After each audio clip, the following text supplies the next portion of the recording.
Welcome to Get Serious. We're at Serious Land Capital. We have successfully funded over $6 million worth of land deals with industry leading 41% operating margins.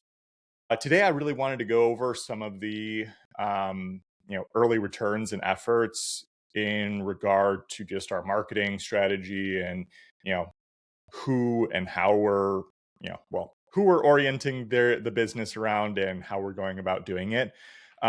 So you've probably seen me talk about a number of times, even during the sign off. We've been kind of steadily raising the minimum purchase price for properties that we will go after, and currently that's set at 50,000 minimum, and ideally above 150K.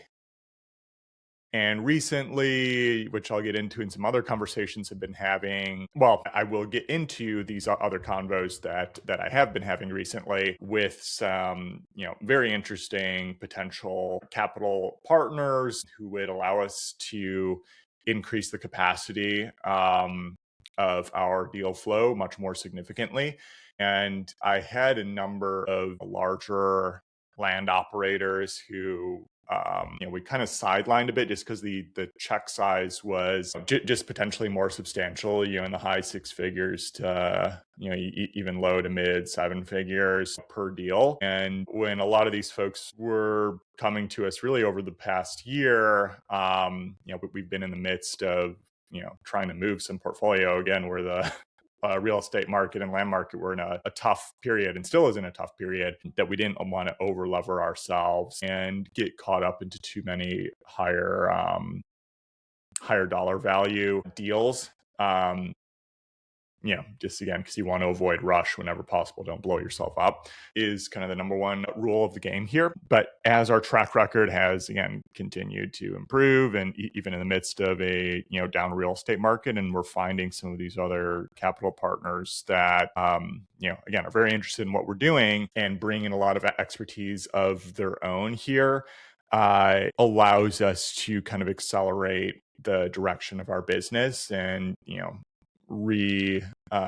reopen up communications with some of these other land investors and operators that are typically going after some of these larger deals, and see, okay, can we start to put some of this together? And that's really how we adjusted our ideal customer profile. I think I probably mentioned this a couple of times here too. I mean, extremely helpful exercise. Pretty much any business owner should be routinely doing this, is figuring out, okay, who's the customer avatar that you're even marketing to, and really focus on your kind of ideal client profile, and just be willing to move on from everybody else. I mean, you can still be open for business, but you're really focused on one particular profile. And for us, for much of our journey through the funding industry so far, it was much more volume play. We'll kind of take almost whatever's out there, so long as the underlying deal fits our underwriting criteria, and that is still the case. Like, the underwriting rules everything, even internally. I mean, the numbers rule the day here. Like, it's not about even myself as an operator or other people who we might work with. Like, the numbers have to back up any investment. Like, that is what we hang our head on every single day. Underwriting over everything. That is our core North Star mission statement. That always has to remain true. That being said, the higher quality and higher capital deals tend to be sourced from more experienced operators on average, or at least you can start to filter out, okay, where are those higher quality deals kind of going to be found? And they tend to be with the folks who might have a bit more experience behind themselves, and might be able to fill in a lot more of the gaps, because while complexity doesn't always correlate exactly with dollar price for land, oftentimes it does. For any real estate project, usually you're just going to have to be checking off a lot more boxes, whether it's from utilities and, various regulations or zoning or what have you. So or potential value add that you might need to do, whether through a subdivide or various horizontal development and so forth. And so it helps to have folks who are more experienced managing projects like those as well, or have some kind of on the ground local knowledge in certain markets that they may operate in. So that's who we really oriented our ICP, that ideal customer profile, much more around, is these more experienced operators who are typically going after these larger deals in the first place. And we can serve as a first, a second pair of eyes. We still, again, go back to that phrasing, hang our hat on our underwriting expertise. Again, we think we get more reps and we look at more deals than anybody else in the industry, and we're talented in it besides. So we add that level of value to any type of deal that another operator might be looking at. And in addition, like we're gritty operators as well too. Like we're creative, try to figure out especially in a market like this where there just is so little low hanging fruit anyway, and it's so hard to get any deal to sell. Like you really have to push through oftentimes multiple hurdles to find something that's actually going to work, and be willing to go that extra mile.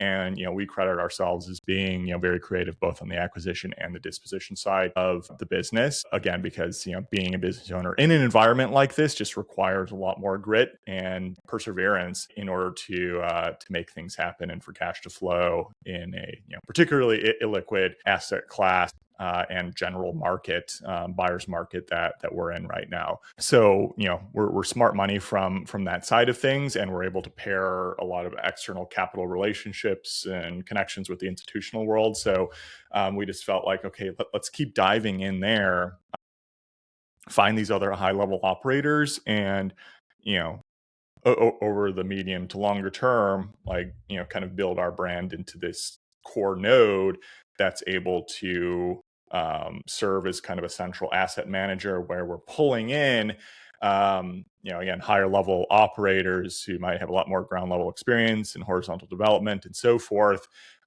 with our own capital, as well as external capital partners who might bring their own expertise to the table as well, and kind of positioning these high level players, high level talent, high level capital to go after larger deals and more qualified deals more routinely here. So you can see, even as I was going over this, like my pitch and my salesmanship and marketing for this newer message that we're going after, like it's not quite as polished yet. Like it needs another probably 200 reps before it's super comfortable. But oftentimes during these podcasts, like I'm working out ideas that I have in my head and then just spitting them back at you. So try to be a one take kind of guy on most of these podcasts, which hopefully you can appreciate that vulnerability and authenticity here. So hopefully that resonates as far as like our goals here. And so it doesn't count for anything unless you actually start implementing these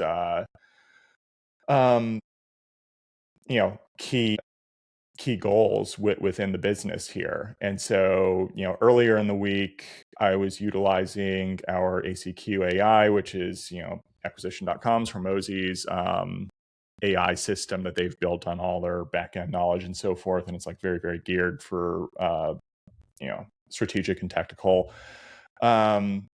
directions for small to medium business owners.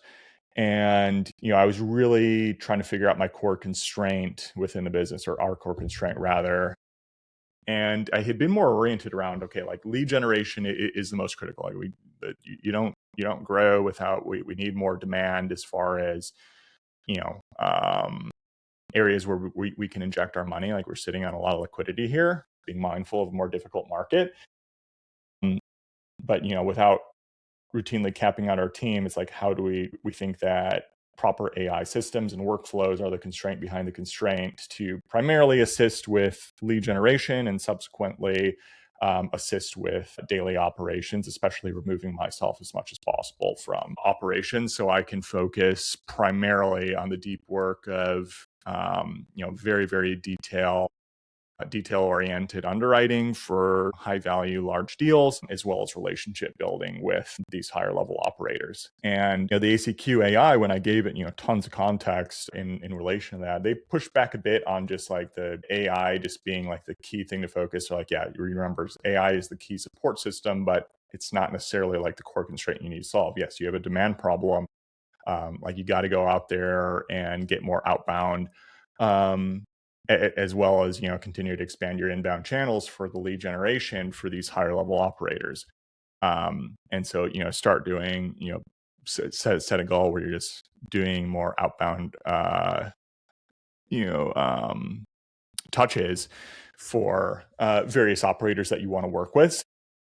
Again, if you're going to actually solve that constraint, follow the directions and see what, you'll be surprised oftentimes and how quickly results can come back. And so, I went back through our various communication platforms via text and email and so forth. And I had a number of folders saved with folks who'd been looking for higher value deals to be funded, really over the past year-ish, roughly. That again, we had kind of sidelined a bit. But now it's like, okay, we have an anticipated higher capital capacity to work with. Let's see what we can do. So I reached out to them and see, okay, anything that might be a good fit here.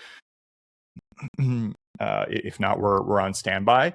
And almost immediately it was in. Some folks might have already been out of the industry, who knows, or haven't. I didn't get 100% response rate like no one ever does for any outbound outreaches, but some initial calls were just set up immediately with, again, some of the highest level operators I think in the space. A lot of these aren't necessarily like brand names that you might think of. They're a bit quieter, but like they secretly are running some of the largest businesses in the land space, and already have lined up an anticipated couple of deals here, even over the past week. Like there's this 100K entitlement deal that we think can return 50% to us over like the next 2 to 3 months. That's about as de-risked as possible. Usually I'm very, very skeptical about a lot of entitlement deals just because there's so much shakiness or long lengths of time or lack of collateral and so forth. This one was just particularly attractive here. So, that call is scheduled for later today and chatting with my partner and so forth about it, which again, just goes to show, even in the first week of doing this, okay, starting to set up some calls, starting to reach out to folks and start nurturing relationships more. I just had an hour-long call with, one of my favorite, land investors in the space at this point. I'm always just learning so much, and we're trying to, build a longer-term partnership as well too. I mean, they're originating 7 figures of deals, 7 figures in dollar value of deals on a near weekly basis at this point.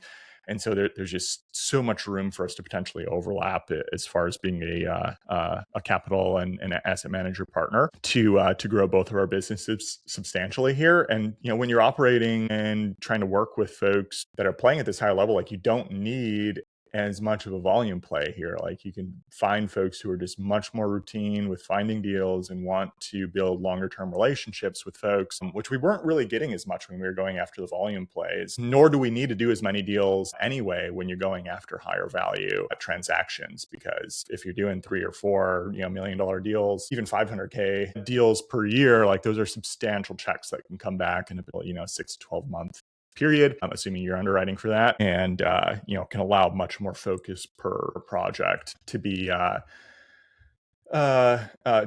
dedicated to each one. Plus, again, it's just more exciting. Like you level up by playing with higher level folks, and that's to me is whenever I get off these conversations or have some emails back and forth and find these higher level players, there are few things in life just more exciting for me. Like being able to collaborate and start to partner with a player talent is maybe the biggest joy in business. Because you're going to make money if you stick with and execute on the underlying strategies and tactics behind it. But it's just inevitable when you're working with the best here. And again, we see ourselves as having a very specific skill set that allows us to center ourselves again, right, as a bridge point between, very experienced capital, smart capital, institutional capital, as well as high level operators within the land space that, we effectively consider ourselves to be as well here, just given how much time we spend on a daily basis reviewing deals and underwriting various technicalities from a legal docs perspective, as well as just the underlying numbers. So that is what is exciting me so much at the moment here. And again, just following what ACQAI was just mentioning. It's like, okay, solve your core constraint. My core constraint, getting more lead flow, and going more outbound for the highest level operators. Boom, start following those directions, and all of a sudden you start getting early returns right off the bat. And I'm starting to see like a multi-year pathway on the direction this is going. And guess what? Some of the other stuff that was more of the volume play, like it just kind of gets filtered out. We're not as concerned about like being everywhere for everybody anymore, which had its place to get our name out there. And still going to be producing a ton of content here.